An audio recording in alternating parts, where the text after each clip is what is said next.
oyentas, le damos la bienvenida a Basilio Sánchez. Dice este guión que usted presenta a don Basilio Sánchez, señora. Les presento cariñosamente a Don Impuesto. Bienvenido. Vamos a hablar formalmente. Le hemos puesto Don Impuesto a manera interna, pero no, con toda seriedad. Es Basilio Sánchez, el presidente del Comité de Ética del Instituto de Contadores. Que soy vicepresidente ahora del Instituto. Del Instituto. Sí, así es. Del Instituto de Contadores Autorizados. Vamos a hablar del IPAR. IPAR. Sí. Hablamos del cuco de los dominicanos. Impuestos para las pymes. Mira, el lenguaje de mujeres. Hay una información de que empecemos por el odioso anticipo y pymes. Mira, vamos a empezar por regularizarse entonces. Vamos a empezar por el principio antes de profundizar. Hay que obligar a regularizarse, la DGI está infilando a que todo el mundo, hasta el que vende un chicle, tiene que regularizarse y registrarse. Mira, yo creo que el principio de todo esto deberíamos quizás de este esfuerzo, ¿no? De hablar de anticipo y demás, es verlo con ese plan, diríamos, que ha tenido el gobierno de anunciar tantos auros para las pymes. Por ahí empieza el tema de regularizarse. Fíjate que a través del subministerio de pymes se ha hecho toda una estructura para apoyar a las pymes, y con ello viene el tema de regularizar a las pymes, y entonces ahí caemos con la DGI. Lo primero es que la ley 188... Esa pyme incluye las MI. Sí, okay. Y mi pymes. Y mi pyme. Fíjate que el primer logro en esa materia, porque hay que ver las cosas positivas también dentro del mismo proceso. Con la ley 188-08 del 2008, se creó la estructura de las pymes y la MIPYME. Y con la 187 se mejoró eso, allí se creó solamente el tema de los topes de los ingresos.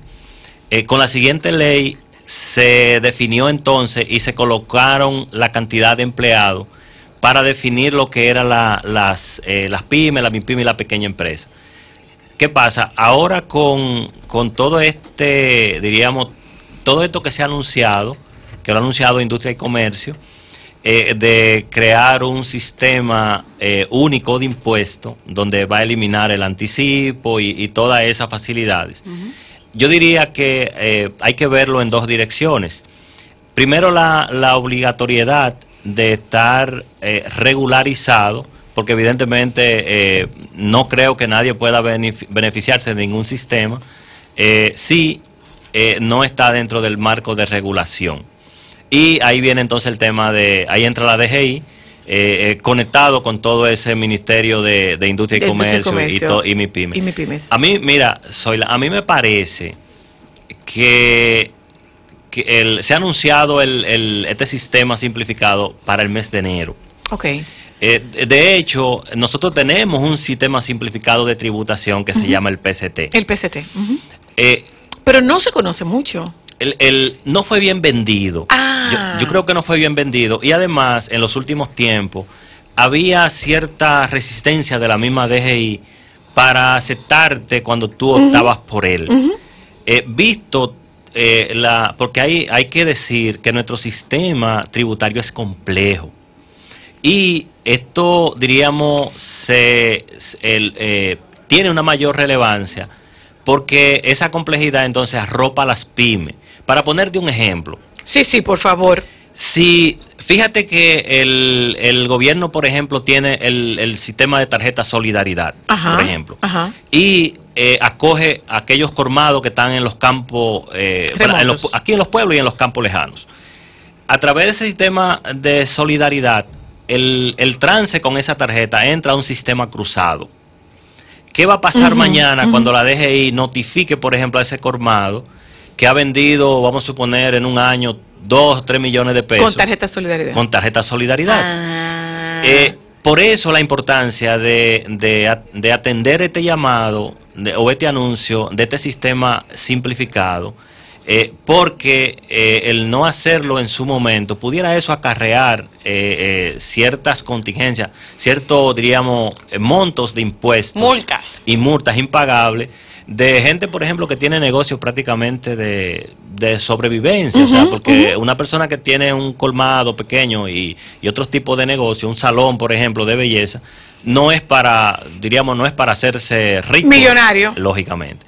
Entonces, yo pienso, además, ante este anuncio, aparte del anticipo, que diría que es un tema grandísimo, el poder liberarse de ese... Que es una contradicción porque la ley prohíbe el cobro sobre insoluto, sobre saldo insoluto. Saldo insoluto, o sea, la ley prohíbe que a ti te cobren por algo que tú no has pagado, pero el gobierno sí te cobra por algo que ellos estiman que tú vas a ganar. Pero que tú no has ganado. Lo que pasa es que el anticipo fue una prueba que le gustó. Fíjate que, acuérdate pero que se supone que se iba a quitar. Se iba a quitar. No era de que hasta el 2014. Se supone que se iba a quitar, pero se mantiene. Se mantiene. Ahora, nos alentamos, por ejemplo, vamos a hablar por mi caso, y en mi posición puede haber mucha gente que su empresa es una. Así es. Porque hace una tributación como persona física. Así es. Entonces, ¿por qué yo no estoy exenta de un anticipo si yo tributo como persona física? Sí, de hecho, yo creo que y es un tema que debemos sumarnos todos, Zoila, porque es contraproducente. Por ejemplo, en el caso de los profesionales liberales. ¿De los profesionales liberales? Correcto, que no tienen certeza de que el cliente que tú tienes hoy se te vaya a mantener el año que viene. Por supuesto. A menos que no tenga un contrato. O el mes que viene, un contrato, ¿verdad?, fijo, que no es tan probable. Entonces, yo creo que de las cosas que hay que, diríamos, promocionar y participar en la discusión de este proyecto simplificado, porque una vez eliminado, por ejemplo, temas como el anticipo, temas hoy que como el asunto de tú poder inscribir a algún personal que trabaja contigo en la seguridad social, por ejemplo, es un asunto que beneficia. Y además, yo me alegro porque diríamos, por primera vez el Estado está viendo el tema de impuestos como un tema integral. O sea, me refiero a que... no es de parche. No es de parche. Ya no es de parche, ya es integral. Yo entiendo que lo que se está vendiendo, y habría que ver los detalles ya, todo, es integral, porque permitirte, por ejemplo, que tú tengas un mecanismo de inscribir a un personal que trabaja contigo en la tesorería para pagar bajo una figura en la misma estructura del impuesto único, tener el impuesto único con una flexibilidad. No, don, usted está complicando eso demasiado. Diga eso en español. Por ejemplo, yo estoy mareada ya. Diga eso en español. Mira que se está proponiendo en la propuesta del impuesto único. Por ejemplo, que tú puedas inscribir el personal y dentro de 4 años la parte que tiene que ver para el pago y retención para vejez, que sea a partir del 4.o año. O sea, que solamente... Ese beneficio. Correctamente. Se adquiere a partir de los 4 años laborando contigo. Que tú puedas pagarlo, porque ¿qué es lo que pasa con la seguridad social?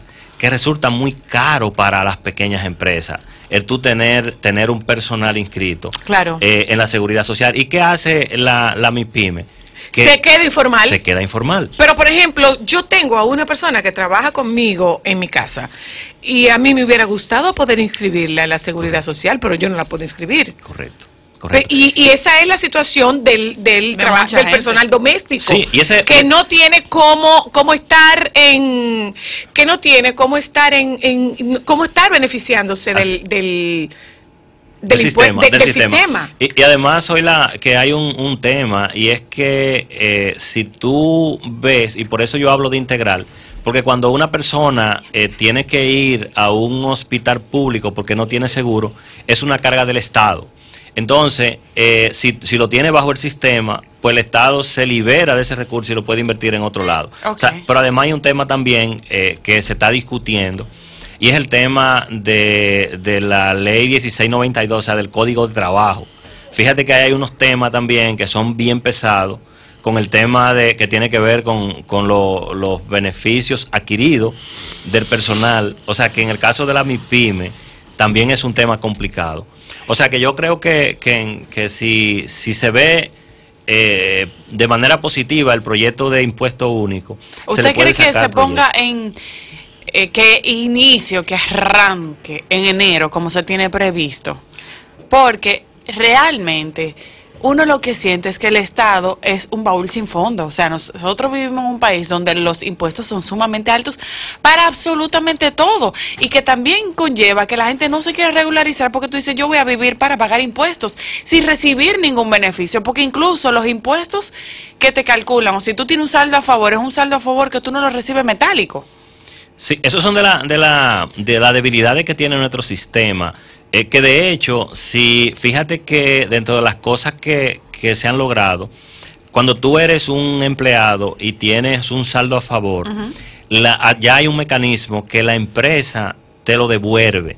O sea, a través de la empresa te lo devuelve, que son de los logros que se han, diríamos, desde el 2013, se ha logrado esta parte. Evidentemente, yo creo que los otros temas que habría que seguir encaminando es este asunto que ha anunciado el Ministerio y la DGI con respecto a uno poder incluirse. Lo que uno espera es que sea fácil. O sea, que sea fácil que sea asequible, sin que tú tengas que dejar un riñón en el medio. Correcto. Y como decía Zoila, o sea, por ejemplo, que tú que estás en el sistema ordinario, que pueda hacer la migración al sistema simplificado sin mayores problemas. Vamos un momentito a publicidad, y al regreso de publicidad, tiempo brevísimo para un par de preguntas de ustedes. El tema impuestos sigue siendo un tema complejo, pero yo pienso que más que un tema complejo, es un tema que asusta. Entonces, este es el momento para hacer las preguntas. Si usted tiene alguna duda, cómo se acoge, cómo se beneficia de estos cambios que se aproximan en el sistema tributario de República Dominicana.